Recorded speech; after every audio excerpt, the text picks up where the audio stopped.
This is ENT, the news ticker for Friday, June 1st, 2012. Wow, we are in June already, and I'm Kirsten Winkler. We're there.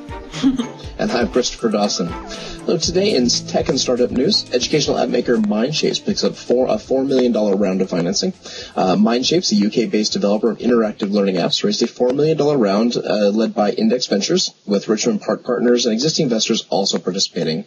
The fund brings the total invested in the company to date to $9 million after Mindshapes raised $5 million back in November 2011 from a group of angel investors and the 5 founders of the company.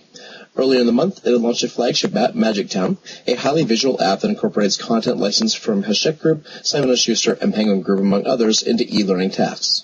It currently contains content from 70 popular picture books, but aims to have 200 titles in there by year's end. From TechCrunch reported that. For the UK? That's actually pretty good news. I think 9 million for the UK.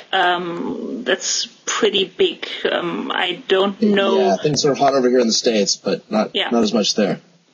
No, for us, of course, it's $9 million, so probably something like 7.5 million pounds. But still, that's a big funding round or a total funding for somebody in Europe, definitely.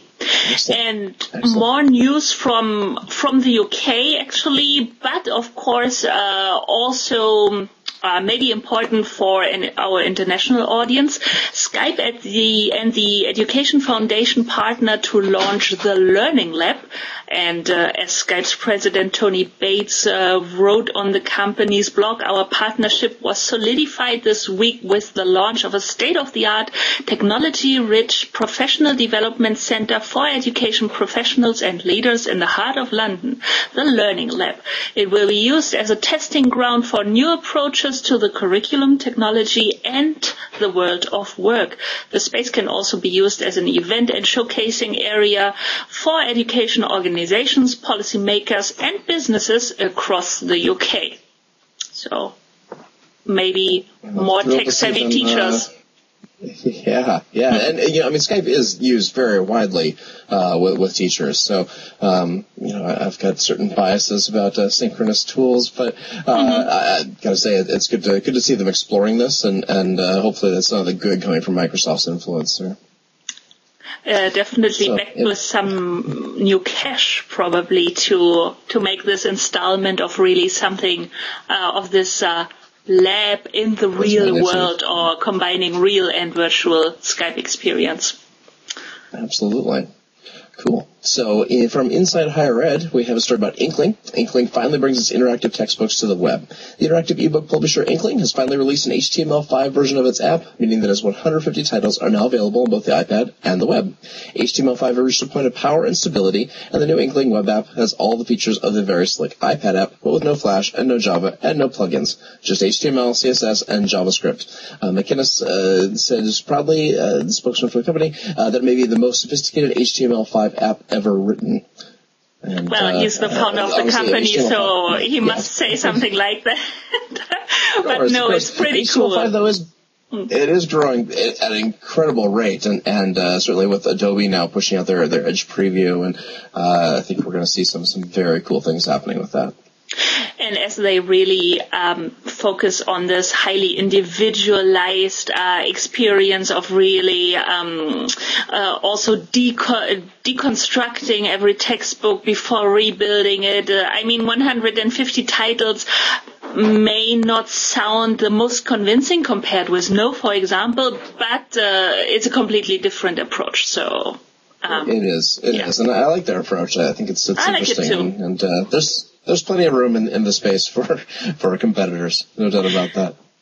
Next story from Fast Coexist, Trade School, a learning space that runs on the barter system. Trade School, a learning platform spun out of the Our Goods bartering network, allows anyone to teach classes in exchange for barter items. In a sense, Trade School is like Skillshare. It's another platform for the public to teach classes, but run on a bartering system. The Trade School project started in New York City 2 years ago, but it has since expanded all over the world. Now our goods is soliciting donors for a Kickstarter project to launch 15 new schools and upgrade the trade school software, which makes it easy for local schools to run independently. So maybe Kickstarter, not yet known to be the most favorable platform maybe for funding educational projects, but it's possible. I think for them there's a few it looks interesting good. ones that have come online recently. Yeah. And this is a cool thing. Anything that kind of gets into that maker space better and works with limited resources, do what it needs to do. I think they have a much higher chance compared with others to get funded. I mean, we all hear all those numbers or maybe figures that more than 50% of the Kickstarter projects fail, and of course we only hear about the big successes. But I think for them, as I said, pretty good chances. Absolutely. So in K-12 and higher ed news, Anonymous targets the Montreal Grand Prix to back students. The global group of computer hackers known as Anonymous threw its support behind Quebec students protesting hikes in tuition fees by threatening to disrupt the Montreal Grand Prix. The activists who earlier this month claimed responsibility for downing a dozen Quebec government websites blasted organizers for intending to run the place in the Canadian province that had recently passed an emergency law, intending to ruin the race in the Canadian province that recently passed an emergency law restricting protests. Beginning on June 7th and running through race day on June 10th, Anonymous will take down the F1 websites, dump the servers of the databases, and wreck anything else F1 related we can find on the internet, said a statement. It's from rawstory.com. And we keep hearing stories about this. Every time we're doing ENT, we hear something else coming out of Quebec. And whether it's Anonymous or these student protests, really, I mean, I think honestly the biggest thing that went wrong is when the government cracked down on the protests. That seems to be what's really gotten people up in arms, instead of letting students demonstrate and have their say, to crack down on peaceful protests. And F1 means big business, so now the Quebec officials, government bodies might actually be a little bit worried. Yeah. Student protests are one thing, but Formula One, that's something else entirely. They have the money. Yeah. Exactly. So, schools to track students' whereabouts with computer chips. That's a story from the Globe and Mail. And apparently, a Texas school district has decided to hand out ID cards with computer chips to track the whereabouts of students. School officials have sold the idea to parents by arguing it's a good safety measure. And it will make sure a principal knows right away if kids have snuck off campus when they should be learning calculus. The program will cost more than $500,000 to launch and more than $130,000 to run every year. Nevertheless, one obvious motivation for the program is a cash grab. Texas school districts get their funding based on attendance. So that's a strong motivation. It certainly is, and it certainly feels a little draconian to me. But as someone who's had to manage attendance data and actually deal with student accountability data, I've got to say it's going to make it a whole lot easier. And there is a safety argument here. When you have a school shooting and you want to make sure you know where students are, there's no better way than to flip on a tracking device. I don't know. Also from the parent side, I can very well understand their reaction and say, yeah, sure, do it. I also want to know where my kid is. Exactly. At least not implanting them in the kids yet, so I figure that's probably a good compromise. In 10 years. It's coming. Oh, yeah, probably less than that.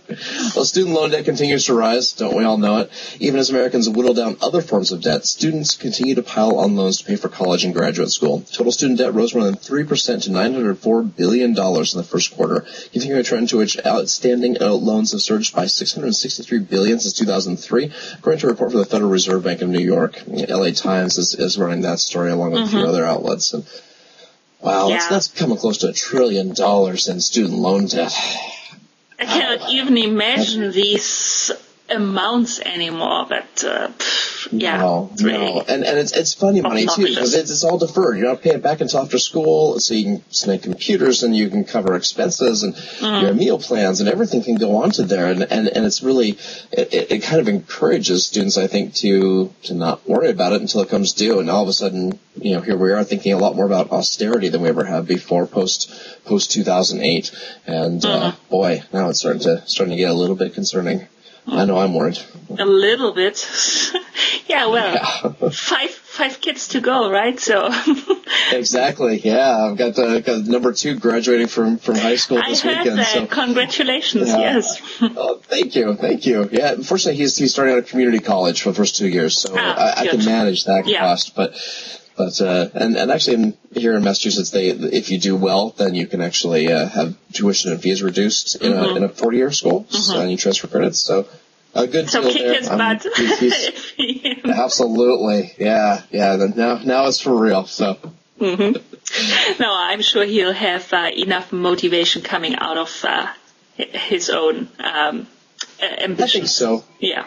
Yeah, I think so. Yeah, high school never really did it for him, but that it is hard for kids to see the relevance of a lot of what's going on there. And he's very, very practical sort of kid, so if it's not immediately relevant, it's awfully hard to justify it. But now he's on a career track and knows where he wants to go. Yeah, sure. Yeah. So and the BBC tells us something about the Scottish independence, or at least their claim for it. Teaching Union backs votes at 16 in a submission to the Scottish government's consultation. The EIS said young voters should take part in all elections. It pointed out that 16-year-olds have many other rights and responsibilities, including marriage and paying taxes. The union represents 80% of Scotland's teachers and lecturers. Yeah, representation was it taxation without representation? So that actually makes good sense. I can't imagine that most of the 18-year-olds I know should be voting, and most 16-year-olds probably shouldn't either. But the ones who want to and are there. Yeah. I think so, because you see both groups, the ones not wanting to deal with all of that, not only voting but other more serious aspects of life at all, and the other ones that take pretty much of pretty significant responsibility early on and are interested and active, and I think in some, or at least for some of them, it's true that there's not such a big difference between 16 and 18. But of course, voting is also, it's a privilege, a right, and also a responsibility. So I'm not sure. Maybe Scottish are ready at 16. So. Maybe they are. So, new study posted on the Next Web shows that Arabic has overtaken English as the most popular language on Facebook in the Middle East. Analyzing Facebook usage in the Middle East and North Africa, the MENA region, specifically Algeria, Bahrain, Egypt, Iraq, Jordan, Kuwait, Lebanon, Libya, Morocco, Oman, Palestine, Qatar, Saudi Arabia, Tunisia, the United Arab Emirates, and Yemen. Squad on PR found that 39% of the combined 39+ million Facebook users access the site using its Arabic interface, which translates to 15.6 million users. That puts Arabic ahead of English, which now accounts for 36% of the Middle East Facebook users, while French comes in third with 23%. Yeah, French is, of course, traditionally strong in the Maghreb region, so meaning North African countries speaking French, and not a good month for Facebook, I would say, but maybe that's some good news. At least interesting. I think it's interesting that English is no longer the default, and that if nothing more, it should be a flag for those of us here in the States that we can't necessarily expect that to be everybody's default. So that's just one more reminder of our previous language conversations. And continuing frustration. Definitely an interesting story. In the States. That's right. Definitely. So an article on Mashable. Students cite YouTube, Google, Wikipedia the most. That was an infographic, but I can tell you that when doing homework, many students turn to the same websites as they do when they are surfing the web under other circumstances. For the top 10 most cited websites on EasyBib, a site used to create more than 500 million citations, are user-generated sites like Wikipedia and YouTube. A recent ethnographic study found that students refer to Google more than any other database when discussing their research habits. And, I would definitely say that I have the impression for not so few people, students or not, the web exists of some between 20 to 50 websites max, I'd say. They frequent over and over again. No kidding. Yeah, even getting my own kids to go beyond those first three hits on Google is like pulling teeth. But I think this is, librarians are going to have a fit about these data. But I have to say that what we really just have to be able to, if students are going to be using these resources, then it just drives home the same point we've been making over and over. The students need to be able to critically look at this stuff, evaluate it, and synthesize it. Sure. Let them use Google. Let them use YouTube. Let them use Wikipedia. Fine, but if they can't evaluate it, then it's useless. As is any other resource. So when they leave school, they're not going to have access to lots of these wonderful educational databases that the librarians keep making available, and they're going to use Google. So let's teach them how to do it right. Do it right, so, exactly, as we have said over and over again. Over and over, right? Because I'm not like a broken record, but people aren't listening yet, so I'll keep saying it. So there's a growing education divide in cities, which is not surprising data out of the New York Times. College graduates are more unevenly distributed in the top 100 metropolitan areas now than they were 4 decades ago. More adults have bachelor's degrees, but the difference between the most and least educated metro areas is double what it was in 1970. In 1970, 12% of adults had college degrees in U.S. metro areas. Nearly all metro areas were within 5 percentage points of the average. In 2010, however, 32% of adults had college degrees in U.S. metro areas. Just half of metro areas were within 5 percentage points of the average. So, interesting bit of data is we're seeing this migration to cities, some recent conferences and data around that. But the opposite happening in the United States with the metro areas is happening in developing countries. Where you're getting just this influx of everybody into cities, but maybe it's just the college-educated folks who can afford to live there. But that closes this episode of ENT. You will find all the links to all the articles we covered on EduQuest. Just go to eduquest.com/ENT19. Also follow the EdNews Ticker on Twitter at ednewsticker.com. .com. It's Friday afternoon. All right. Follow the EdNews Ticker on Twitter at EdNewsTicker to stay updated during the week. You can also help us with the show. Just go to our subreddit at ednewsticker.reddit.com and submit your own articles or vote and comment on those you want us to discuss during the show. If you're interested in sponsoring ENT or any of the other shows on the EduQuest network, send us an email to sponsors@eduquest.com. We'd appreciate your help. ENT will be back on Monday. Until then, have a great weekend, everyone.